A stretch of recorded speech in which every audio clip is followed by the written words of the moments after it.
कौन क्या बेच रहा है जरा चेक तो करो। हम सपनों के सौदागर हैं दोस्त। मछली जब बेचने आता है ना कोई आदमी, तो मछली वाला कभी ये नहीं कहता कि गाड़ी एवरेज कितना देती है। मछली वाला ये नहीं कहता है कि इस गाड़ी में सर्विस कितने रुपए की होती है। मछली वाला ये नहीं कहता है कि इस गाड़ी में आप कितने टन सामान रख सकते हो। वो सिर्फ एक ही बात कहता है कि जब आप मछली में बैठेंगे, गूगल लगा के, आपकी वाइफ आपकी बगल में होगी, आप रेड लाइट पर खड़े होंगे, बगल में एक आदमी और रेड लाइट पर होगा, और जब आप पीछे मुड़ के देखेंगे तब आपके पैसे वसूल हो जाएंगे 3 पॉइंटर स्टार कार के। जब आप किसी के घर जाएंगे, दरवाजा खोल के जब आप पहला पैर बाहर रखेंगे और वो आदमी आपको देखेगा कि आप मर्सिडीज बेंज से आए हैं, बस उस वक्त आपके पैसे वसूल हो जाएंगे 50 लाख की कार के। लेकिन जब मारुति बेचने वाला आता है, वो ये कहता है कि हमारी गाड़ी एवरेज देती है 20 का। मारुति बेचने वाला कहता है कि हमारी गाड़ी की सर्विस होती है सिर्फ 2000 रुपए में, हमारी गाड़ी में आप फैमिली के साथ जा सकते हो। कंसेप्ट समझना पड़ेगा। मैं इस लीडरशिप को एक कंसेप्ट समझाने की बात कर रहा हूं। हार्ले डेविडसन बाइक नहीं बेचती, they sell experience, they sell atmosphere. वो क्या करते हैं पता है? एग्जीबिशन लगाते हैं, वो ग्रुप तैयार करते हैं, वो लोगों को एक क्रेज पैदा करते हैं कि वो इस बाइक को खरीदें। वो माहौल बना रहे हैं, तब वो 50 लाख की गाड़ी बेचते हैं। लेकिन हीरो होंडा वाला कहता है fill it, that's it, forget it. मतलब उसको बेचनी अपनी बाइक 50,000 रुपए की, तो समझाता है कि कितने रुपए का एवरेज, कितने का एवरेज आएगा। ये जो सॉफ्ट ड्रिंक्स हैं, इनमें कोई क्वालिटी नहीं है। इनके कौन से गुण बताए जा सकते हैं? कुछ नहीं। लेकिन एक फिल्म का स्टार समुद्र में से कूदता है, नीचे जाता है, फिर यहां से वहां जाता है, फिर कहता है चल कुछ ठंडा हो जाए।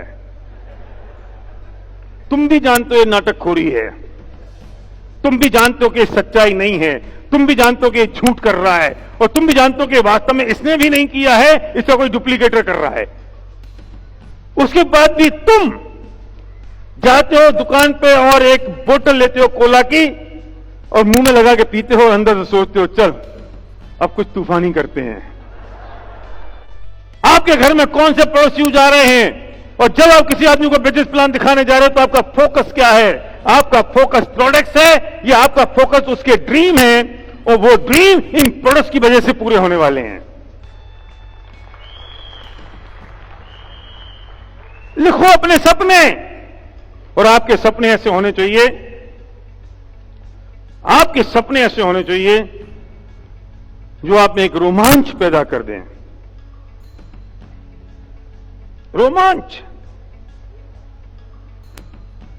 हम उस जमात से नहीं आते हैं जहां कहते हैं yes yes you can do it, yes yes बहुत अच्छा होगा, हो जाएगा एक दिन, yes yes just do it. हम उस जमात से नहीं आते हैं। हम उस जमात से आते हैं जब आपकी अपलाइन बताती है मैंने ये किया, ये चेक आ रहा है, तुम भी करना शुरू कर दो, तुम्हारी भी इनकम शुरू हो जाएगी। पर्पज क्या है? हमारा पर्पज ये है कि आप किस बिजनेस में हैं? आप ड्रीम के बिजनेस में हैं। आपका फोकस क्या है? सोचो तो सही, कैसा रोमांच होगा। आपका सपना अगर आपको याद आ जाए तो क्या एक्साइटमेंट होगी आपकी। गजब है लोग। एक व्यक्ति से मैंने पूछा तुम्हारा ड्रीम क्या है? जॉब छोड़ना। गुड, सही घटना है। मैंने कहा अच्छा, वेरी नाइस, जॉब छोड़ना तुम्हारा ड्रीम है, गुड। चलो फैमिली रियूनियन में वो बॉस ना बहुत छुट्टी नहीं दे रहा। मैंने कहा वाह बेटा वाह, प्राउड ऑफ यू। तेरा ड्रीम है जॉब छोड़ना और तेरी कमिटमेंट है जॉब की तरफ। Look at that. तेरा ड्रीम है जॉब छोड़ना और कमिटमेंट है जॉब की तरफ। कैसे होगा? कैसे होगा? अगर जॉब छोड़ना तेरा ड्रीम है तो तेरी कमिटमेंट तो बिजनेस के लिए होनी चाहिए। ऐसे लोग, सुन लेना, मार्क माई वर्ड्स, लिख लो, ऐसे लोग पूरी जिंदगी फ्रस्ट्रेशन में जीते हैं, पूरी जिंदगी फ्रस्ट्रेशन में।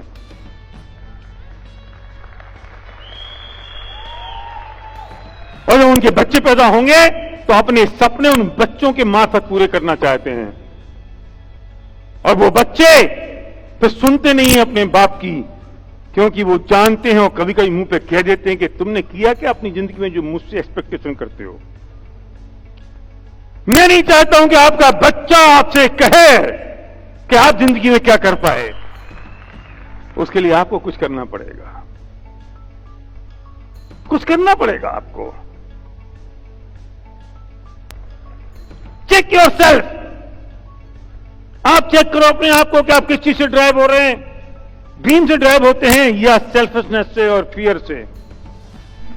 जो लोग फियर से और सेल्फिशनेस से ड्राइव होते हैं वो ऑर्डिनरी लोग होते हैं, और जो लोग ड्रीम से ड्राइव होते हैं वो एक्स्ट्राऑर्डिनरी लोग बन जाते हैं। शेरनी ने एक बच्चे को जन्म दिया और शेरनी चली गई छोड़ के, और वो शेरनी चली गई और वो बच्चा आ गया गडरिये के हाथ में। और गडरिया जो वहां पे भेड़ें चढ़ा रहा था, उस भेड़ों के साथ साथ शेर के बच्चे को भी चलाने लगा। अच्छा लग रहा था, प्यारा सुंदर सा लग रहा था, तो कभी कभी वो शेर के बच्चे ऊपर सवारी भी करने लगा। शेर का बच्चा था, लेकिन क्या करे, संगत किन लोगों की थी? भेड़ों की।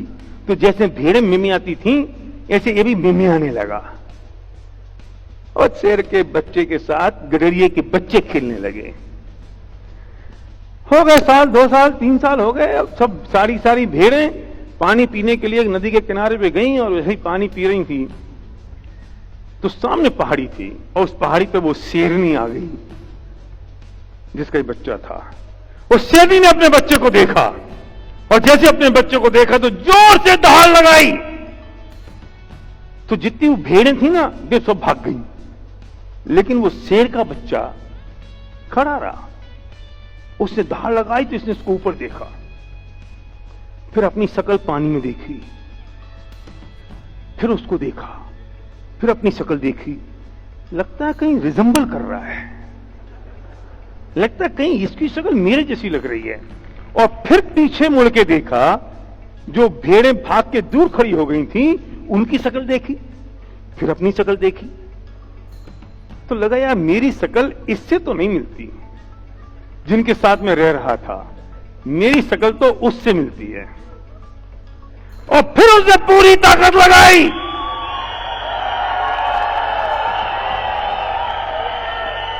फिर उसने पूरी ताकत लगाई और जोर से दहाड़ लगाई। फिर उस शेरनी के बच्चे ने शेरनी ने दहाड़ लगाई।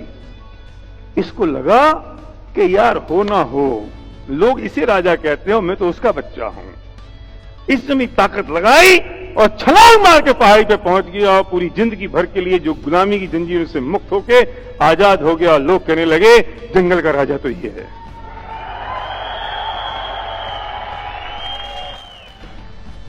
शेर को जंगल का राजा किसने बनाया है? खुद ने। और सीक्रेट बताऊं, सीक्रेट उस गरीब शेर को भी पता नहीं है कि मैं जंगल का राजा हूं। उसे क्या पता कि मैं जंगल का राजा हूं। अरे जो जोर से दहाड़ा, दुनिया ने कह दिया ये राजा है।